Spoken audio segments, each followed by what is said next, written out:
الحمدللہ والصلاة والسلام علی رسول اللہ وعلی آلہ وصحبہ وموالا۔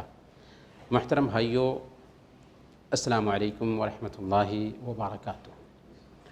آج کے درس میں ہم جانیں گے اللہ کے نبی صلی اللہ علیہ وسلم کی خصوصیت۔ اللہ کے نبی صلی اللہ علیہ وسلم کی خصوصیت یعنی وہ کون کون سی چیزیں ہیں جو اللہ کے نبی صلی اللہ علیہ وسلم کے ساتھ خاص تھیں، یا وہ کون کون سی چیزیں ہیں جو اللہ کے نبی صلی اللہ علیہ وسلم خصوصی طور پر دیے گئے تھے۔ تو سب سے پہلے نمبر پر اللہ کے نبی صلی اللہ علیہ وسلم کا پیغام تمام انسانوں اور تمام جنات کے لیے تھا۔ دنیا میں کوئی بھی ایسا نبی نہیں آیا جس کو سارے انسانوں اور سارے جنات کے لیے بھیجا گیا ہو اور قیامت کے دن تک بھیجا گیا ہو، سوائے محمد الرسول اللہ صلی اللہ علیہ وسلم کے۔ اللہ فرماتا ہے سورہ سبا آیت نمبر 28، وما ارسلناک الا کافۃ للناس بشیرا ونذیرا ولکن اکثر الناس لا یعلمون۔ ہم نے آپ کو تمام انسانوں کے لیے خوشخبری دینے والا اور ڈرانے والا، جہنم سے ڈرانے والا بنا کر کے بھیجا ہے، لیکن اکثر لوگ اسے نہیں جانتے ہیں۔ کیا جان رہے ہیں؟ کیا جان رہے ہیں کہ محمد صلی اللہ علیہ وسلم سارے انسانوں کے لیے آئے ہیں، سارے جنات کے لیے آئے ہیں؟ اکثر لوگ نہیں جانتے ہیں۔ قرآن نے آج سے 1450 سال پہلے یہ بات کہی تھی، واقعی اکثر لوگ یہ بات نہیں جانتے ہیں کہ محمد صلی اللہ علیہ وسلم ساری انسانیت کے لیے اور سارے جنات کے لیے آئے ہیں۔ اس لیے یہ ہماری بھی ذمہ داری بنتی ہے کہ ہم لوگوں تک محمد صلی اللہ علیہ وسلم کا جو پیغام ہمیں ملا ہے یہ پیغام پہنچائیں ایسے لوگوں تک جن تک یہ پیغام نہیں پہنچا ہے، کیونکہ محمد صلی اللہ علیہ وسلم سب کے نبی ہیں۔ دوسری خوبی محمد صلی اللہ علیہ وسلم کی یہ ہے کہ آپ کو تمام نبیوں پر برتری حاصل ہے، یعنی اللہ تعالیٰ نے تمام نبیوں سے عالم ارواح میں، روح کی دنیا جب تھی تو اس وقت اللہ تعالیٰ نے سارے نبیوں کو، ان کی روحوں کو اکٹھا کیا اور ان سے محمد صلی اللہ علیہ وسلم پر ایمان لانے اور ان کی مدد کرنے کا ایگریمنٹ لیا تھا۔ چنانچہ اللہ تعالیٰ نے یہ بات سورہ آل عمران آیت نمبر 81 میں بیان کی ہے۔ آپ سورہ آل عمران آیت نمبر 81 کو پڑھ سکتے ہیں، جس میں کلیئر انداز میں اللہ نے سارے نبیوں سے کہا تھا کہ اگر آپ کے زمانے میں وہ نبی آ گئے لَتُؤْمِنُنَّ بِهِ وَلَتَنْصُرُنَّهُ، تو آپ جو ہے نا ان پر ایمان لائیں گے اور ان کی مدد کریں گے، یعنی آپ کے لیے ضروری ہوگا کہ آپ ان پر ایمان لائیں اور ان کی مدد کریں۔ تو سارے نبیوں نے کیا کہا تھا؟ قالوا اقررنا، سب نے کہا کہ ہمیں اقرار ہے۔ گویا کہ محمد صلی اللہ علیہ وسلم وہ نبی ہیں جن پر ایمان لانے کا سارے نبیوں نے اقرار کیا تھا کہ اگر ہمارے زمانے میں وہ نبی آئے تو ہم ایمان لائیں گے اور اپنے ماننے والوں کو کہیں گے کہ وہ ان پر ایمان لائیں۔ محمد صلی اللہ علیہ وسلم کی تیسری خوبی یہ ہے کہ آپ خاتم الانبیاء ہیں۔ خاتم الانبیاء کا مطلب کیا ہوا؟ یعنی نبیوں کے سلسلہ کو ختم کر دینے والے ہیں۔ آپ کے بعد اب کوئی نبی نہیں آنے والا ہے۔ چنانچہ اللہ تعالیٰ نے سورہ الاحزاب آیت نمبر 40 میں بیان فرمایا، ما کان محمد ابا احد من رجالکم ولکن رسول اللہ وخاتم النبیین۔ اے لوگو، تمہارے مردوں میں سے محمد صلی اللہ علیہ وسلم کسی کے باپ نہیں ہیں۔ کیا محمد صلی اللہ علیہ وسلم مردوں میں سے کسی کے باپ تھے؟ کیونکہ آپ کے چھوٹے چھوٹے بچے پیدا ہوئے اور وفات پا گئے، لیکن عورتوں میں سے 4 بیٹیوں کے باپ تھے۔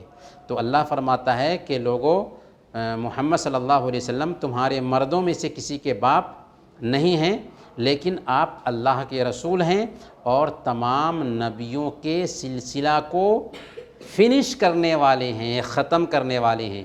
اب گویا کہ قیامت کے دن تک کوئی نبی نہیں آنے والا ہے۔ یعنی اگر کوئی آدمی آپ کو آ کر کے یہ پٹی پڑھائے کہ ہو سکتا ہے قیامت کے دن تک کوئی دوسرا نبی آئے، تو آپ کہیں گے کہ تم جھوٹے ہو۔ اسی لیے مرزا غلام احمد قادیانی جو قادیان میں پیدا ہوا تھا اور دعویٰ کیا تھا نبی ہونے کا، وہ جھوٹا اور کذاب ہے۔ ایسے لوگوں کی بات کی طرف دھیان نہیں دینا چاہیے۔ اور صحیح بخاری اور صحیح مسلم کی حدیث میں بھی اللہ کے نبی صلی اللہ علیہ وسلم نے یہ بات سمجھائی ہے، ایک مثال دے کر کے۔ کیا فرمایا؟ آپ نے فرمایا کہ میری مثال اور مجھ سے پہلے جو انبیاء آئے ہیں ان کی مثال ایک گھر کے جیسے ہے، خوبصورت گھر کے جیسے ہے، جس کو بہت اچھی طرح سے بنایا گیا، مگر اس میں ایک اینٹ کی جگہ خالی رکھ دی گئی۔ لوگ ہر طرف سے اس کو دیکھتے ہیں اور مکان کی بناوٹ پر تعجب کرتے ہیں، لیکن کہتے ہیں کہ کاش کہ یہ جو خالی جگہ تھی یہ بھر دی گئی ہوتی۔ آپ نے فرمایا کہ وہ خالی جگہ میں ہی ہوں، وہ خالی اینٹ میں ہی ہوں، اور میں خاتم الانبیاء ہوں۔ گویا کہ اللہ کے نبی صلی اللہ علیہ وسلم کے ذریعہ نبوت کا گھر مکمل ہو گیا، نبوت کی جو اینٹیں تھیں وہ مکمل ہو گئی، اب وہ عمارت مکمل ہو چکی ہے۔ اب الگ سے قیامت کے دن تک کسی نبی کی ضرورت نہیں رہی۔ چوتھے نمبر پر اللہ کے نبی صلی اللہ علیہ وسلم کے ماننے والے ساری امتوں کے مقابلہ میں سب سے زیادہ ہوں گے۔ اگر آپ سے پوچھا جائے کہ سب سے زیادہ کس نبی کے ماننے والے ہوں گے، تو آپ کہیں گے کہ محمد صلی اللہ علیہ وسلم کے۔ اور اگر آپ سے پوچھا جائے کہ جنت میں بھی سب سے زیادہ کس نبی کی امتی جائیں گے، محمد صلی اللہ علیہ وسلم کی امتی جائیں گے۔ دلیل کیا ہے؟ صحیح مسلم کی حدیث ہے، اللہ کے نبی صلی اللہ علیہ وسلم نے ارشاد فرمایا، انا اکثر الانبیاء تبعا یوم القیامہ، کہ قیامت کے دن سب سے زیادہ میرے پیروکار ہوں گے، یعنی سب سے زیادہ قیامت کے دن میرے ماننے والوں کی تعداد ہوگی۔ اور ترمذی کی ایک حدیث ہے، اللہ کے نبی صلی اللہ علیہ وسلم بیان فرماتے ہیں کہ جنتیوں کی 120 صفیں ہوں گی۔ کتنی؟ 120 صفیں ہوں گی جنتیوں کی، 120 صفیں جنتیوں کی ہوں گی۔ اللہ کے نبی صلی اللہ علیہ وسلم بیان فرماتے ہیں باقی 120 صفوں میں سے 80 صفیں امت محمدیہ کی ہوں گی اور باقی 40 دوسری امتوں کی ہوں گی۔ 80 صفیں امت محمدیہ کی اور باقی 40 صفیں دوسری امتوں کی ہوں گی۔ تو اس سے پتہ کیا چلتا ہے کہ اللہ کے نبی صلی اللہ علیہ وسلم کی جو امت ہے بڑی سنکھیا میں جنت میں جائے گی۔ تو جنتیوں کی 120 صفیں ہوں گی، 80 صفیں کس کی ہوگی؟ امت محمدیہ کی، محمد صلی اللہ علیہ وسلم کی امت کی، اور باقی 40 دوسری امتوں کی ہوگی۔ محمد صلی اللہ علیہ وسلم کی خوبیوں میں سے 5 خوبیاں یا 5 خصوصیت ایک ہی جگہ جمع کر دی گئی ہے۔ صحیح بخاری اور صحیح مسلم کی یہ حدیث ہے، اللہ کے نبی صلی اللہ علیہ وسلم نے بیان فرمایا، مجھے 5 چیزیں ایسی دی گئی ہیں جو مجھ سے پہلے کسی نبی کو نہیں دی گئی۔ وہ 5 چیزیں کیا کیا ہیں؟ سب سے پہلے نمبر پر 1 مہینے کی گتی سے، 1 مہینے کی مسافت سے ڈر کے ذریعہ میری مدد کی گئی ہے۔ اللہ کے نبی صلی اللہ علیہ وسلم 1 مہینے کی مسافت پر ہوتے تھے، لیکن 1 مہینے کی مسافت پر بھی دشمن آپ سے ڈرتا تھا۔ دوسرے نمبر پر تمام زمین میرے لیے مسجد اور پاکی حاصل کرنے کا ذریعہ بنا دی گئی۔ ساری زمین میرے لیے مسجد اور پاکی حاصل کرنے کا ذریعہ بنا دی گئی ہے، لہذا میری امت کا جو انسان بھی نماز کے وقت کو جہاں پالے اسے وہیں نماز ادا کر لینی چاہیے، کیونکہ جہاں چاہے ایک آدمی نماز ادا کر سکتا ہے اور جس جگہ سے چاہے ایک آدمی مٹی لے کر کے تیمم بھی کر سکتا ہے۔ اسی طرح آپ نے فرمایا کہ میرے لیے غنیمت کا مال حلال کر دیا گیا ہے، جبکہ مجھ سے پہلے کسی کے لیے بھی غنیمت کا مال حلال نہ تھا۔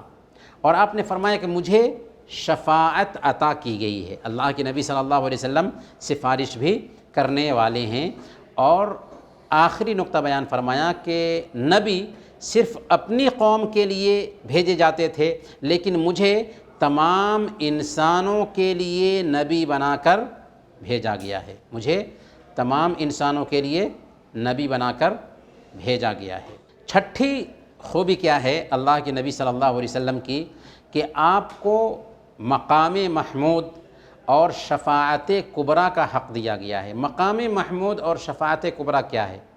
یعنی کل قیامت کے دن جب کہ سارے لوگ میدان محشر میں اکٹھا ہوں گے، بڑی پریشانی میں ہوں گے، نفسی نفسی کی حالت ہوگی، لوگ نبیوں کے پاس جائیں گے، نبیوں سے گزارش کریں گے، سب سے پہلے آدم علیہ السلام کے پاس آئیں گے، ان سے گزارش کریں گے کہ ہمارے لیے اللہ کے پاس جا کر کے سفارش کیا جائے تاکہ ہمارا حساب و کتاب کیا جائے۔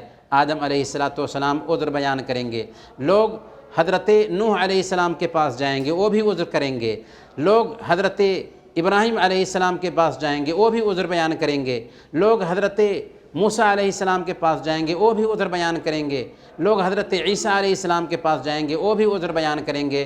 تو اخیر میں لوگ اللہ کے نبی صلی اللہ علیہ وسلم کے پاس آئیں گے اور آپ سے گزارش کریں گے کہ آپ چل کر کے اللہ رب العالمین سے گزارش کریں کہ حساب و کتاب لیا جائے، پریشانی بہت بڑھ رہی ہے۔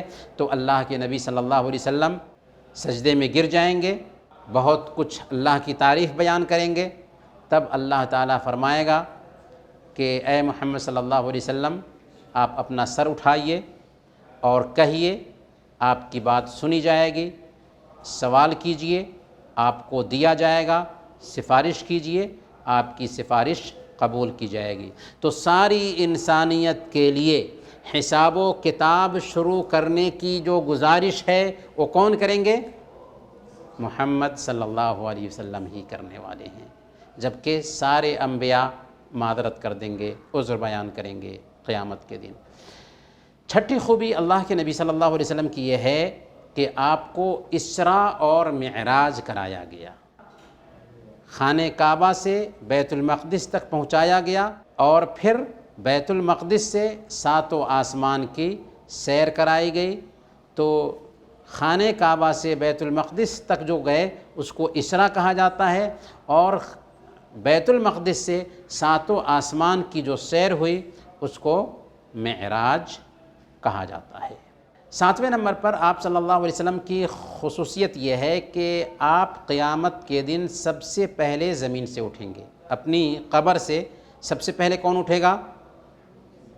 محمد صلی اللہ علیہ وسلم اٹھیں گے۔ صحیح مسلم کی روایت ہے، اللہ کے نبی صلی اللہ علیہ وسلم نے بیان فرمایا، میں آدم علیہ السلام کی اولاد کا قیامت کے دن سردار ہوں گا، وَأَوَّلُ مَن يَنشَقُّ عَنْهُ الْقَبْرُ، اور سب سے پہلے میں اپنی قبر سے نکلوں گا، وَأَوَّلُ شَافِعٍ وَأَوَّلُ مُشَفَّعٍ، اور سب سے پہلے میں ہی سفارش کروں گا اور سب سے پہلے میں ہی وہ آدمی ہوں گا جس کی سفارش بھی سنی جائے گی۔ آٹھویں نمبر پر سب سے پہلے اللہ کے نبی صلی اللہ علیہ وسلم ہی جنت میں داخل ہوں گے۔ اللہ کے نبی صلی اللہ علیہ وسلم بیان فرماتے ہیں، انا اول من یقرأ باب الجنہ، میں سب سے پہلے جنت کا دروازہ کھٹکھٹاؤں گا۔ تو جنت میں بھی سب سے پہلے کون داخل ہوگا؟ محمد صلی اللہ علیہ وسلم داخل ہوں گے۔ نویں نمبر پر آپ کے اگلے پچھلے سارے گناہ معاف کر دیے گئے تھے۔ سورہ الفتح آیت نمبر 2 میں اللہ فرماتا ہے، لِيَغْفِرَ لَكَ مَا تَقَدَّمَ مِن ذَنبِكَ وَمَا تَأَخَّرَ، تاکہ جو کچھ بھی آپ کے گناہ آگے ہوئے اور جو پیچھے سب کو اللہ تعالیٰ معاف فرمائیں۔ کئی احادیث میں یہ بھی آیا ہے نا کہ اللہ کے نبی صلی اللہ علیہ وسلم رات کا اکثر حصہ قیام میں گزار دیتے ہیں۔ صحابہ پوچھتے ہیں، حضرت عائشہ رضی اللہ تعالیٰ عنہ بھی پوچھتی ہیں کہ یا رسول اللہ، آپ کے اگلے پچھلے سارے گناہ معاف کر دیے گئے پھر بھی آپ اتنا تھکتے ہیں؟ تو آپ نے کیا فرمایا تھا؟ افلا اکون عبدا شکورا، کیا میں شکر گزار بندہ نہ بنوں؟ تو اللہ رب العالمین نے آپ کے اگلے پچھلے سارے گناہوں کو معاف کر دیا تھا، اور یہ آپ کی خوبی تھی۔ اور 10ویں خوبی یہ ہے، خوبیاں بہت ساری ہیں لیکن 10 خوبیاں ہم آج بیان کر رہے ہیں۔ 10ویں خوبی یہ ہے کہ اللہ تعالیٰ نے آپ کو جوامع الکلم عطا کیا تھا۔ کیا عطا کیا تھا؟ جوامع الکلم۔ جوامع الکلم کا مطلب ہوتا ہے کم شبدوں میں زیادہ معنی کا پایا جانا۔ تو اللہ کے نبی صلی اللہ علیہ وسلم کی خوبی کیا ہوتی تھی کہ آپ کے کلمات مختصر ہوتے تھے لیکن اس میں بہت سارے ارتھ پائے جاتے تھے، بہت سارے معنی پائے جاتے تھے۔ جیسے کوئی مثال دیں گے، الندم توبۃ، کہ شرمندہ ہونا توبہ ہے۔ تو کتنا چھوٹا لفظ ہے لیکن میسیج بہت زیادہ ہے۔ اللہ کے نبی صلی اللہ علیہ وسلم نے بیان فرمایا، المؤمن مرآۃ المؤمن، ایک مومن دوسرے مومن کا آئینہ ہے۔ لفظ بہت ہی مختصر ہے لیکن معنی بہت زیادہ ہے۔ اگر آپ اس پہ غور کریں گے تو بہت ساری باتیں سمجھ میں آئیں گی آپ کو۔ تو یہ رہا اللہ کے نبی صلی اللہ علیہ وسلم کے بارے میں، آپ کی خصوصیت کے بارے میں۔